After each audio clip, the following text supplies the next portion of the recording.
voilà notre candidat Philippe Poutou. Voilà, okay. Plus fort, ok. Donc merci à tous et tous d'être là pour écouter notre candidat Philippe Poutou. Tout d'abord, pour introduire ce meeting, on introduira avec nos militants locaux sur quelques points thématiques de notre programme. Donc on aura du NPA Jeune, Camille, qui va nous parler d'écologie, Even, qui va nous parler de féminisme, excusez-moi, Even, qui va nous parler de l'antifascisme, Alain, qui va nous parler de l'écologie, et Clément, candidat au municipal cette dernière année, et cheminot, qui nous parlera de la question des réfugiés. Et tout d'abord, on va introduire avec un petit mot de notre camarade en hommage à Alain Krivine, qui est décédé récemment. Là, on vient de perdre un camarade, le NPA vient de perdre un camarade, mais c'est un camarade de longue date qui a construit le JCR, qui a construit la SCR, qui a été tout le temps de toute sa vie un révolutionnaire convaincu. Et c'est un peu difficile de faire quelque chose parce qu'on voit au niveau de la presse, on voit des témoignages de tous les pays, des témoignages pour faire un petit mot par rapport à comment ils ont connu Alain, comment ils l'ont vécu, pour aussi toute sa vie il a été un militant anticapitaliste, révolutionnaire, et je crois que c'est un hommage qu'on peut lui laisser à ça et sa modestie aussi. Moi je voudrais juste rappeler aussi que Alain est souvent venu à Strasbourg à un certain moment. Il était venu au moment, en 1988, au moment où c'était l'anniversaire des conseils ouvriers de soldats à Strasbourg, qui ont lieu en 1918. Il y a aussi, il est venu plusieurs fois aussi quand il était député européen, et il a aussi soutenu nos camarades des comités de soldats qui avaient eu un procès à Landau à l'époque parce qu'ils avaient distribué des tracts antimilitaristes. C'est tout ça, Alain, c'est aussi toute cette modestie et tout ça. Moi, je voulais rappeler qu'au niveau du Parlement européen, il a fait un superbe boulot au niveau international, au niveau avec notre camarade Rosine Vaqueta.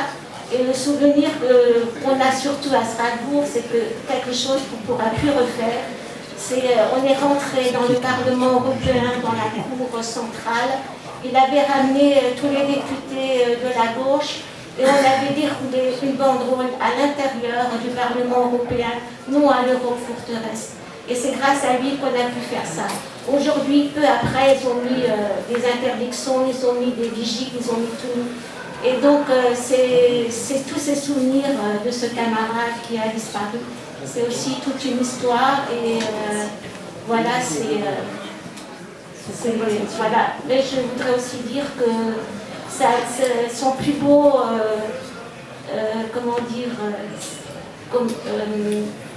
il faut continuer la lutte, c'est ce qu'il espérait beaucoup. Et il espérait beaucoup qu'aujourd'hui, on continue la lutte, on continue de militer, on continue de construire le NPA, on continue d'être anticapitaliste. Et j'appelle tous les gens qui sont présents ici à soutenir déjà notre campagne présidentielle et Alain Poutou. Voilà. Philippe Poutou. Et aussi, voilà, si nous aidez à continuer cette lutte. C'est le plus bel hommage qu'on peut lui faire et je pense qu'il serait très content de voir aussi qu'on est aussi nombreux ce soir. Voilà. Je suis étudiante à Strasbourg en physique et j'aimerais vous parler de quelque chose qui est quand même un peu d'actu. La semaine dernière, c'était la journée internationale de lutte pour les droits des femmes.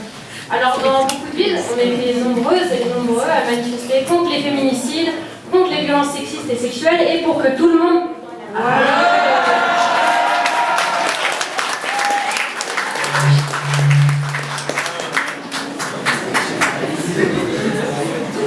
Donc je disais que dans beaucoup de villes, on était nombreuses à manifester contre les féminicides, les violences sexistes et sexuelles, et pour que tout le monde bénéficie de droits élémentaires, mais aussi pour que les patrons cessent de rogner sur nos salaires, nos retraites, nos pensions, juste parce qu'on est des femmes.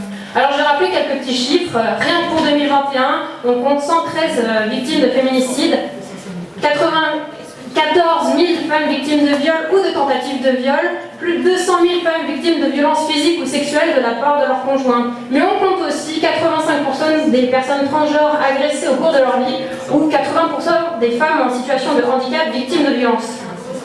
Alors, si on était des milliers dans la rue, c'est bien parce que le poids des inégalités de genre est encore toujours d'actualité et que ce vieux système patriarcal et capitaliste a tout de révoltant.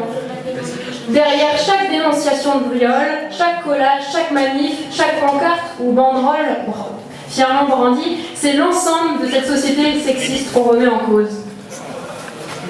Et on a bien raison de faire de nos mobilisations une réussite, car il est hors de question de laisser les questions féministes au bon vouloir de toute la bourgeoisie et de son gouvernement. D'ailleurs, lors des dernières présidentielles, Macron avait placé l'égalité homme-femme en grande cause du quinquennat et disait notamment s'engager pour l'élimination totale des violences faites aux femmes. Bon, 5 ans après, qu'est-ce qu'on peut en sortir? Pas grand-chose. Les chiffres des violences misogynes sont toujours aussi alarmants. Au ministère de l'Intérieur, on a Darmanin, visé par une plainte pour viol, et son acolyte Dupond-Moretti au ministère de la Justice. Alors tout ça, ça sonne juste comme une provocation, et à l'heure de MeToo, le calme n'est plus vraiment de mise. Rappelons également que l'année dernière, le coup de com' de Blanquer, c'était le ministre de l'Éducation nationale, il menaçait d'interdire les crop-tops dans les collèges et lycées, soi-disant car ce serait déconcentrant et des tenues indécentes. Encore une fois, c'est juste une injonction réactionnaire visant à contrôler le corps des femmes. Récemment aussi, vous en avez certainement entendu parler, Mediapart a dévoilé l'enregistrement d'un policier qui insulte de grosses putes une victime d'agression sexuelle qui était venue porter plainte au commissariat. Et ça, en fait, c'est loin d'être un événement anecdotique. Parce que combien de plaintes est-ce qu'on compte qui ne sont pas prises en compte? Combien de plaintes ne sont pas prises en compte?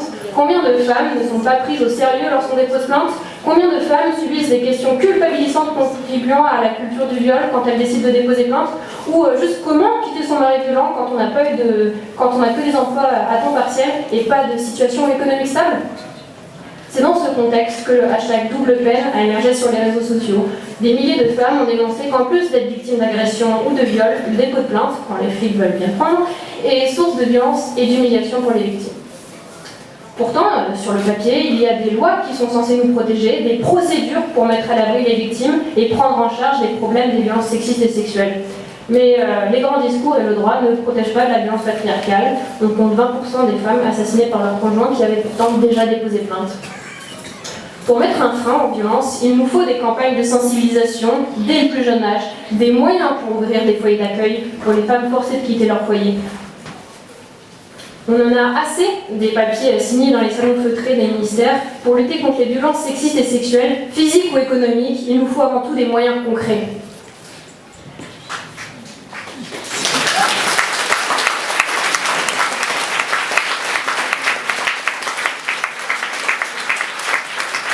Et pour ce faire, il ne va pas falloir se contenter de promesses de campagne qui ne sont de toute façon jamais tenues. Ça va passer par nos luttes. La mobilisation de toutes et tous pour une société plus juste et égalitaire, débarrassée du capitalisme et du patriarcat. Car un féminisme qui se préoccupe véritablement de toutes les femmes et qui aboutit à des changements réels et radicaux est constitué de luttes sociales. Pour les femmes migrantes, nous voulons l'ouverture des frontières et des papiers pour toutes et tous. Pour les femmes dans l'extrême pauvreté, comme les femmes SDF, nous voulons des aides matérielles et financières, la réquisition des logements, du travail pour toutes et tous. Pour les femmes LGBT, nous voulons des places de foyer d'accueil, des luttes contre la précarité en général. Et pour que toutes les filles aillent à l'école, il ne suffit pas de l'inscrire dans le droit. Il faut que l'égalité et que l'accès à l'école soit réel et gratuit et accessible, mais aussi que leurs parents aient suffisamment de ressources pour qu'elles n'aient pas besoin de travailler dès leur plus jeune âge, comme le font 11 millions de petites filles. En fait, les luttes féministes, ce sont des luttes de classe. L'égalité salariale a beau être théorique dans de nombreux pays, c'est lorsque les salariés défendent collectivement contre leur patron qu'elle aboutit réellement. Dans notre système économique, ce sont ceux qui possèdent et gèrent les entreprises qui ont un vrai pouvoir sur la condition des femmes. Ce sont eux, les capitalistes, qui contrôlent les salaires, la production, qui déterminent les conditions économiques des femmes et donc leur indépendance, les moyens qu'elles ont pour se loger, se soigner et répondre à leurs problématiques spécifiques. Et c'est pour ces raisons que le capitalisme en soi est un obstacle aux luttes féministes. Toutes nos perspectives ne sont ni profitables, ni acceptables pour le capitalisme.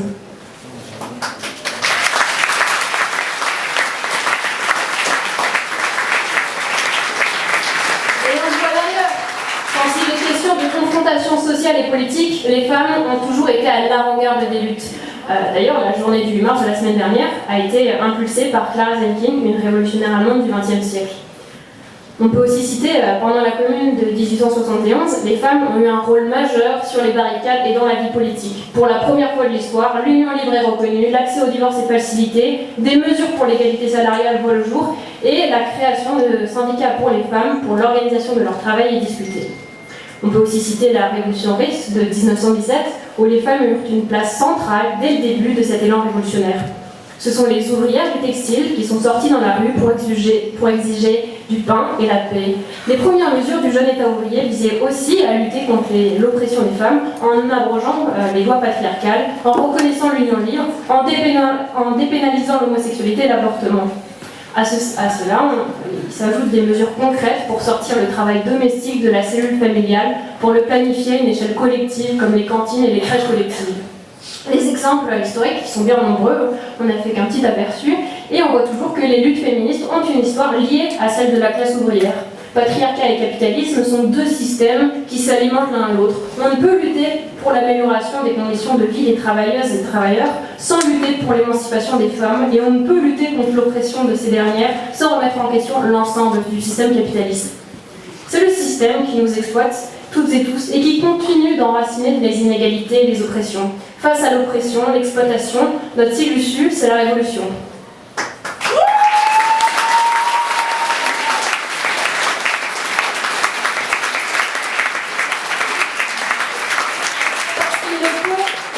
Parce qu'il ne peut y avoir de capitalisme intègre et de patriarcat éthique. Parce qu'il ne peut y avoir de capitalisme intègre et de patriarcat éthique, il nous faudra les renverser pour bâtir une société nouvelle. Une société loin des mœurs qui nous assigne un rôle dès la naissance. Cette société tend vers une abolition du genre et de toutes les violences sexistes et sexuelles qui en découlent. Nous voulons une société dans laquelle chacun est libre de disposer de son corps, où la production est planifiée et le partage des richesses est fait selon les besoins et les capacités de chacun. Donc que ce soit pour libérer les travailleurs et travailleuses de l'exploitation capitaliste ou pour détruire les instruments du contrôle patriarcal, c'est par la lutte révolutionnaire que nous y arriverons. Car sur le chemin de l'émancipation, il n'y a pas de raccourci.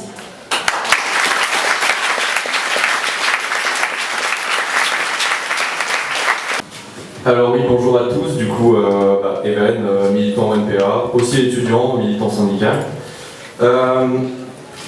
Voilà, en fait, moi je vais vous parler d'un travail militant qu'on fait depuis quelques mois sur Strasbourg.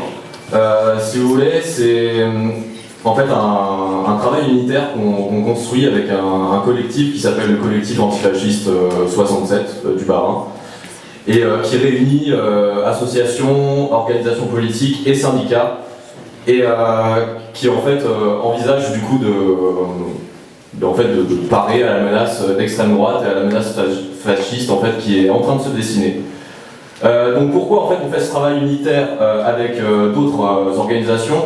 C'est simplement à partir du constat que ces dernières années se caractérisent par une montée de l'extrême droite et une montée en fait du projet fasciste, et ça se retrouve en fait au niveau institutionnel et médiatique par la prolifération en fait de discours sécuritaires, xénophobes, etc. Mais aussi directement dans la rue, où on voit de ce côté-là en fait proliférer plein d'attaques, soit contre nos organisations, soit contre en fait les ennemis intérieurs que ces gens prennent pour tels. Donc que ce soit les musulmans, certaines femmes, etc. Et donc à travers ce collectif, quelle vision de l'antifascisme on essaye de porter? Finalement, on essaye d'éviter deux écueils, qui seraient d'un côté le front républicain, c'est-à-dire d'essayer de faire une alliance si large que finalement en fait, on s'allierait aussi au bloc libéral, qui pour nous est une option inacceptable, étant donné que le bloc libéral en fait, nourrit le fascisme à la racine, en cultivant la misère sociale, etc. Donc ça c'est une option qu'on évite à tout prix, mais également, ce qu'on essaie d'éviter, c'est de rester cramponné sur notre discours anticapitaliste traditionnel, qui ne voudrait pas voir en fait, l'émergence réelle d'un nouvel ennemi dans le champ politique. Parce que finalement, avec l'émergence actuelle de l'extrême droite, on voit que la situation politique s'est reconfigurée. Notre camp ne fait plus face à un ennemi, que serait le bloc libéral un peu bourgeois, mais finalement à deux ennemis. Donc schématiquement, il y a trois blocs qui se font face dans le champ politique actuellement, et on est dans un espèce de jeu de miroir, si vous voulez, où chaque bloc essaye de tirer son épingle du jeu. Si vous voulez, notre camp progressiste, communiste, etc., qui est un peu disparate, il va critiquer l'extrême droite et le bloc libéral en disant que c'est des stratégies servant les intérêts de la bourgeoisie et qui sont foncièrement contre les intérêts de notre camp. De son côté, le bloc libéral va essayer de nous ranger avec l'extrême droite en disant que finalement on est des populistes. Et de son côté, le bloc d'extrême droite essaye de ranger nous-mêmes et le bloc libéral comme des ennemis des véritables intérêts du peuple. Comme des élites ou nous plutôt comme des intellectuels, des petits bourgeois, etc. Donc finalement, en fait, l'intérêt de ce travail unitaire avec d'autres organisations, que ce soit syndicales ou que ce soit des associations, il se comprend en fait à partir justement de ce constat qu'on peut plus se contenter de maintenir un discours, si vous voulez, anticapitaliste qui soit uniforme envers ces deux ennemis, que sont le bloc libéral et le bloc d'extrême droite. Et qu'on doit justement prendre en compte cette nouvelle critique qui nous est adressée et justement l'anticiper. Et si vous voulez, ça, avec le collectif, on essaie de le faire en travaillant justement ce discours critique contre l'extrême droite, en analysant, si vous voulez, un peu les théories conspirationnistes, contre des élites qui seraient cachées, mais aussi de tout le roman national que l'extrême droite essaie de construire, qui du coup désigne des sortes d'ennemis intérieurs un peu mythifiés, et qui divise finalement notre camp. Et du coup, ce travail de discours, c'est quelque chose qu'on prend en charge avec le collectif. Ce qu'on a fait récemment là-dessus, c'est qu'on a diffusé, on a fait une projection au Molodoy à Strasbourg, suivi d'un débat en janvier.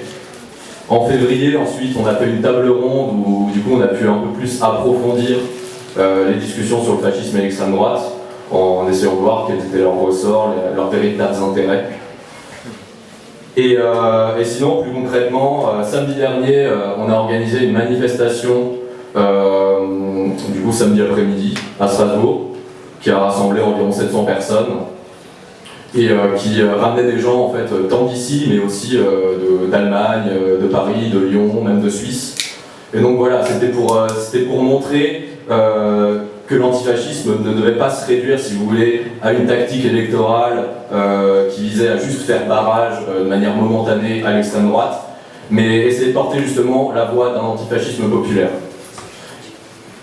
Et un autre aspect, si vous voulez, de ce travail militaire, c'est que d'une, il permet de concentrer des forces, parce qu'on sait que chaque organisation isolée actuellement peine quand même à dégager un travail efficace. Et du coup, s'allier avec des associations, d'autres organisations politiques permettait justement de rassembler un peu nos forces, mais aussi ce collectif permet de mutualiser en quelque sorte nos pratiques de l'antifascisme. C'est-à-dire qu'il y aura quelques organisations politiques, par exemple, qui vont être beaucoup plus calées dans l'antifascisme de rue et dans l'autodéfense populaire, d'autres qui vont avoir davantage de ressources en fait dans la critique du discours fasciste. D'autres qui vont être un peu plus implantés dans les espaces de travail, je pense notamment aux syndicats. Et du coup, voilà, en fait, ce cadre militaire permet de mutualiser les forces et de faire un travail local qui soit un minimum efficace là-dessus.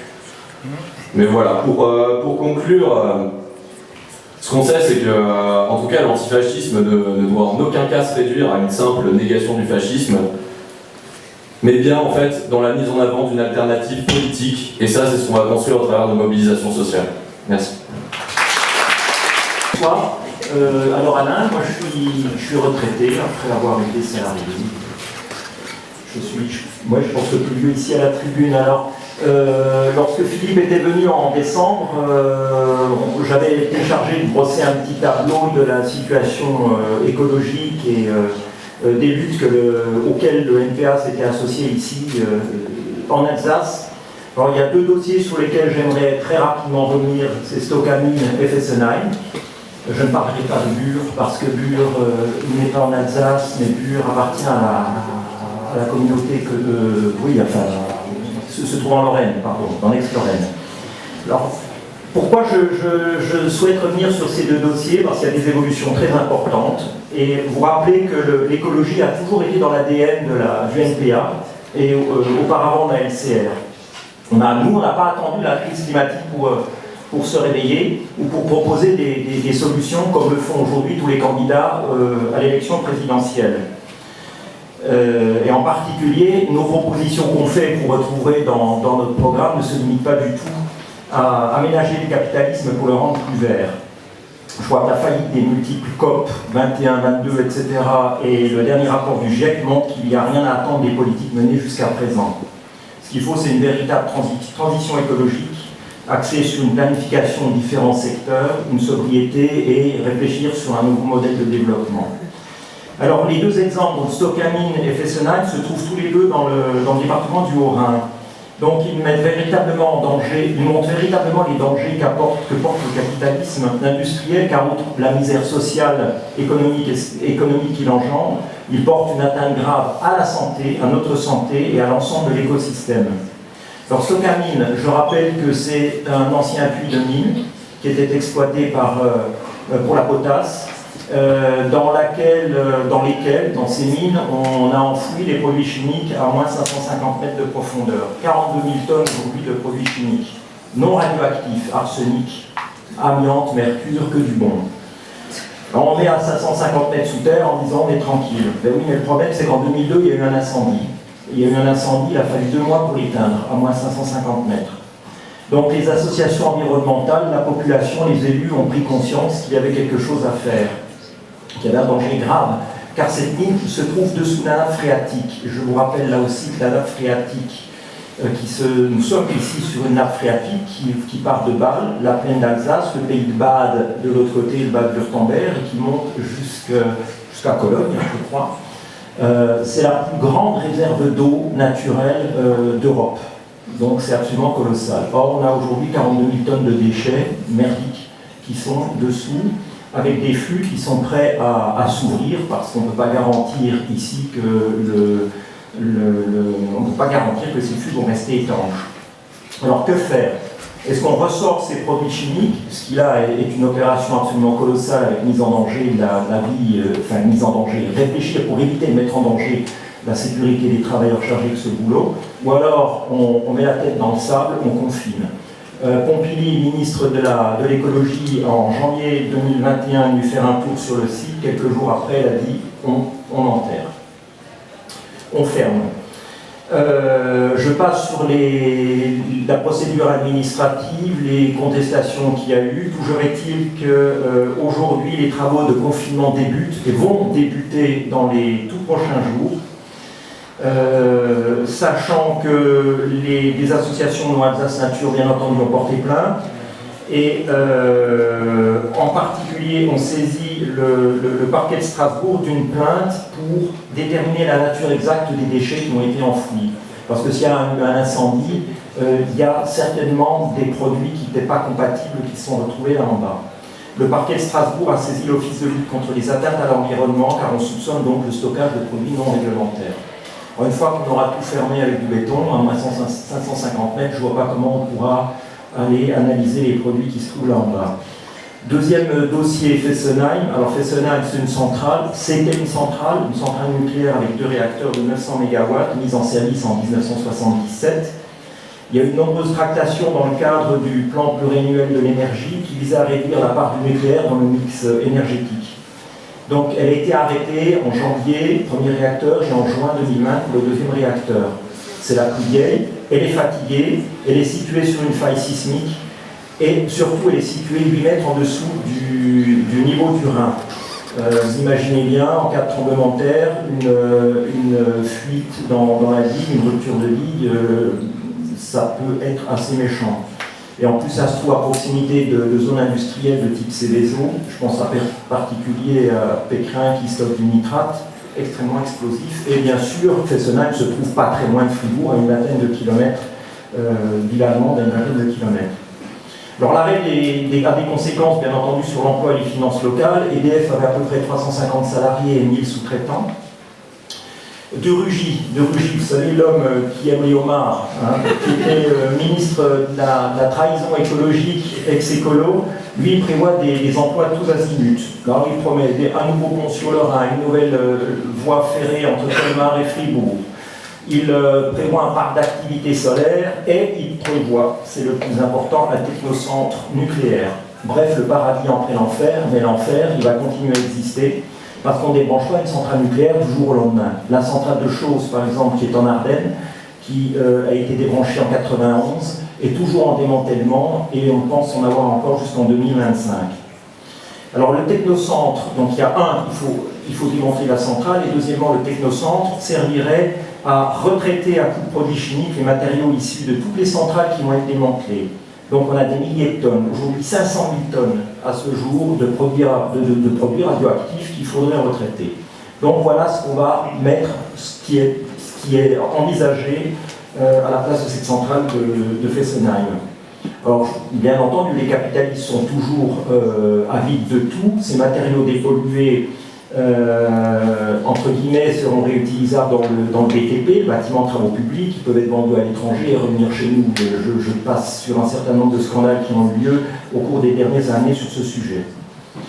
Alors, les ardents défenseurs du nucléaire, il y en a, ils sont malheureusement trop nombreux. Le Pen, elle veut une énergie propre et sûre et la création de 6 EPR.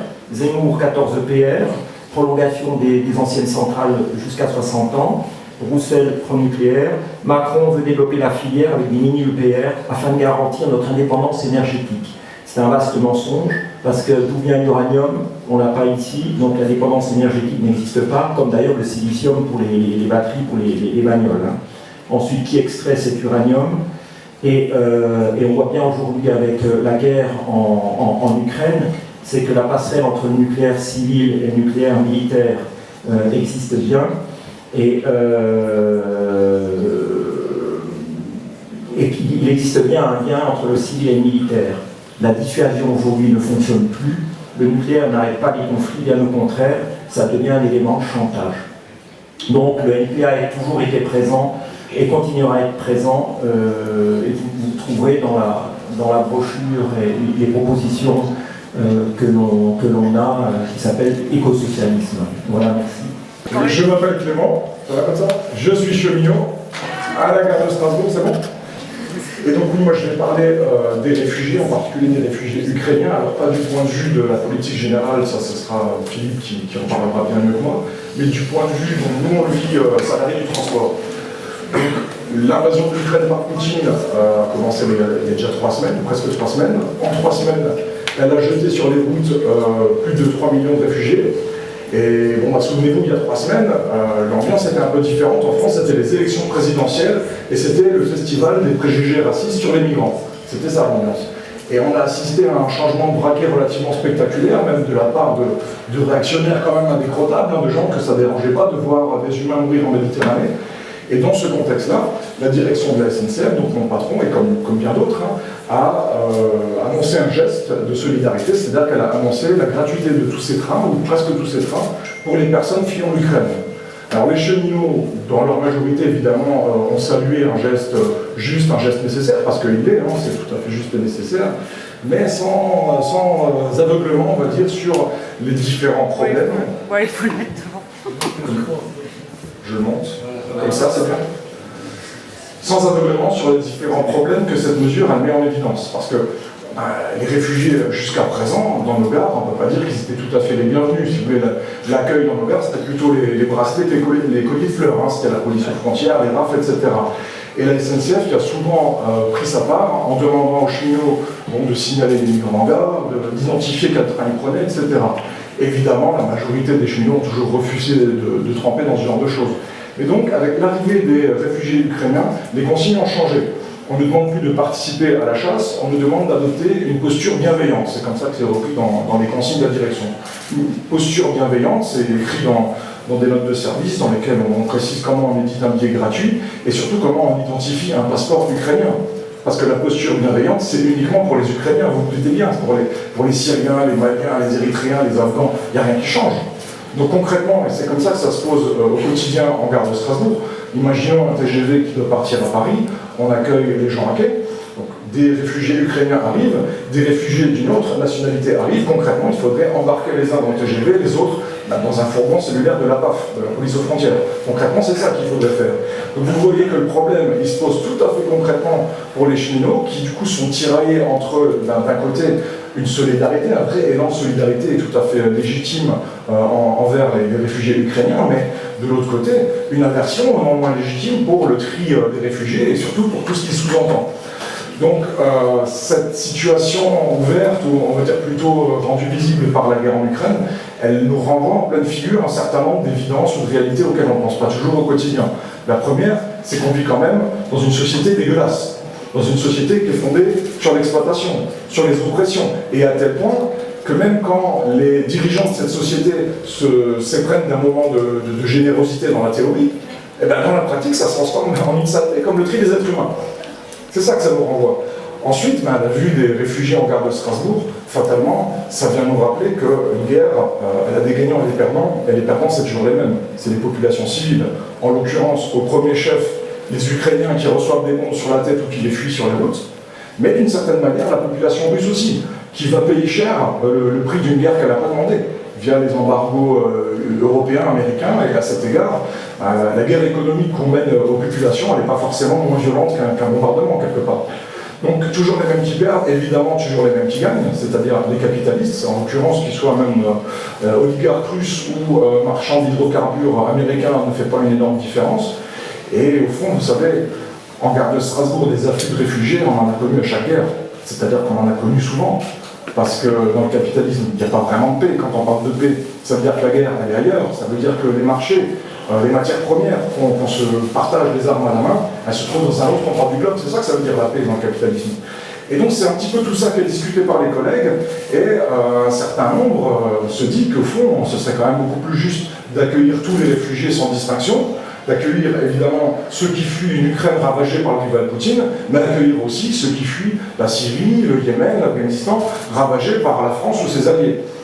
Donc, un certain nombre mettent leurs idées en pratique, j'entends par là que toutes les fois où ils en ont la marge de manœuvre, ils refusent de faire la moindre différence, parce que, au fond, moi je trouve qu'ils ont raison, personnellement, je trouve qu'ils ont raison, parce qu'on n'est pas des marchands de canons, on n'est pas des marchands de pétrole, mais on est des travailleurs. À ce titre-là, on n'a aucun intérêt en commun avec les intérêts impérialistes qui s'expriment en Ukraine, qui s'expriment en Syrie, qui s'expriment au Yémen, on n'a rien à voir là-dedans. Donc il est naturel que notre solidarité à nous, elle aille, mais sans calcul, sans sous-entendu, aux travailleurs de tous les pays, d'où qu'ils viennent. Et cette solidarité-là, il faut qu'elle s'exprime, et heureusement qu'elle se manifeste même déjà par des petits gestes du quotidien, parce que si on devait se contenter de la solidarité de la direction de la SNCF, je vais vous dire qu'on n'irait pas très loin. Bien sûr, alors le train est gratuit, c'est très bien. Par contre, ça s'arrête là. Le reste, c'est quand même essentiellement de la communication. Il ne faut pas s'imaginer que la SNCF va attendre les réfugiés à quai avec des cafés chauds, des petits pains. Ça n'existe pas. Ça existe ici pour les abonnés TGV pro première, mais pas pour les migrants. Pour les migrants, en réalité, il n'y a rien qui est prévu. Il n'y a aucun accueil. Même pour ceux qui arrivent le soir, qui n'ont en train que le lendemain matin, il n'y a rien qui est prévu. Ils ne savent pas où dormir, rien qui est prévu, alors certains vont trouver. Mais ça va dépendre soit de la solidarité, de l'esprit d'initiative du cheminot sur lequel il tombe, soit du stand de la Croix-Rouge qui se trouve en gare, mais d'aucune manière des directives de la direction. D'ailleurs, cette directive, parlons-en, peu de temps après l'annonce du train gratuit, il y a des notes de service qui sont sorties, des notes de service pour interdire formellement aux cheminots d'héberger des réfugiés en gare. Donc là, on les reconnaît un petit peu mieux et ça donne un petit peu mieux la mesure de la solidarité patronale. Voilà. Maintenant, j'ai assez critiqué mon patron, je vais critiquer ses concurrents, si ça vous va. Je dis ça parce que très récemment, hier ou avant-hier, il y a un autre poids lourd du transport. Il y a Marcel. Il y a un autre poids lourd du transport de voyageurs qui a fait des annonces sur les réfugiés ukrainiens, c'est le patron de Transdev. C'est un des plus gros concurrents de la SNCF. Le patron de Transdev a dit « Moi, les réfugiés ukrainiens, je suis solidaire, j'en embauche 1000. » Ça fait pas mal aux oreilles, Je sais pas ce qu'il y a. Comme ça va mieux. Donc le patron de Transdev, je vais plus loin, nous dit « Moi, j'ai 1000 postes, je les donne à des réfugiés ukrainiens. » Toute la presse unanime salue le geste généreux. Personne ne pose la question. Comment se fait-il que le patron de Transdev ait 1000 postes comme ça sous le coude? Pourquoi ils ne sont pas pourvus ces 1000 postes? Il y a des chômeurs. C'est une bonne question, non?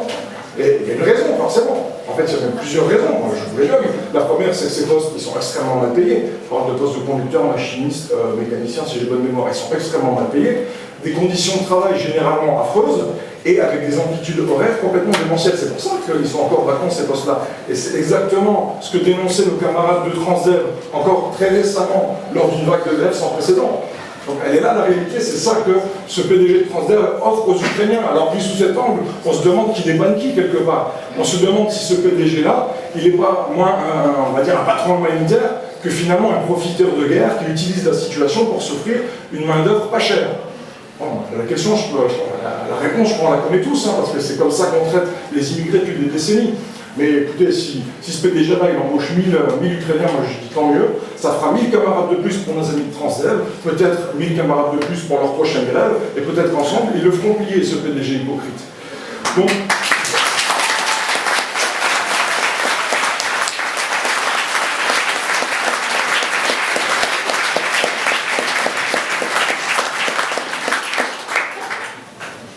faut quand même que je conclue. Donc, vous l'avez compris, on est pour accueillir tous les réfugiés, quel que soit leur pays d'origine, parce que la liberté de circulation, la liberté de fuir la guerre ou la misère, la liberté de chercher une vie meilleure, c'est un droit humain. On est pour la gratuité des transports, pour les Ukrainiens, pour les Syriens, pour tout le monde en fait, on est pour la gratuité des transports tout court, parce que on est bien passé pour le savoir à Strasbourg d'ailleurs. La spéculation immobilière rend quand même compliqué de se loger dans les grandes villes. Elle force des milliers de travailleurs à habiter loin de leur boulot. Dans une situation où le litre de gasoil il est à 2,20 €, vous voyez bien la situation que ça donne. Ajoutez à ça les menaces climatiques, le dernier rapport du GIEC, vous obtenez une équation qui ne peut être résolue que par des transports en commun développés et réellement accessibles, c'est-à-dire gratuits. Donc on est pour des transports en commun gratuits, on est pour la réduction du temps de travail, on est pour des embauches en conséquence, on est pour des augmentations significatives de salaire. D'ailleurs, on va aller les revendiquer dès demain en manifestation et par la grève, parce que toutes ces choses que j'évoque, là je fais une petite liste, c'est pas des promesses de campagne qu'on est en train de faire, c'est des objectifs pour les luttes.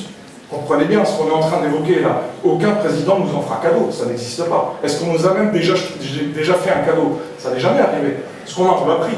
Donc ce qu'il nous faut, il faut le prendre. Et il faudra le prendre par une mobilisation collective. Et c'est pour cette raison qu'on est particulièrement fiers, aux élections présidentielles, de présenter la candidature de Philippe Poutou, un ouvrier qui se bat pour nos intérêts, un ouvrier qui se bat aussi pour une meilleure société. Et je lui laisse sans plus tarder la parole.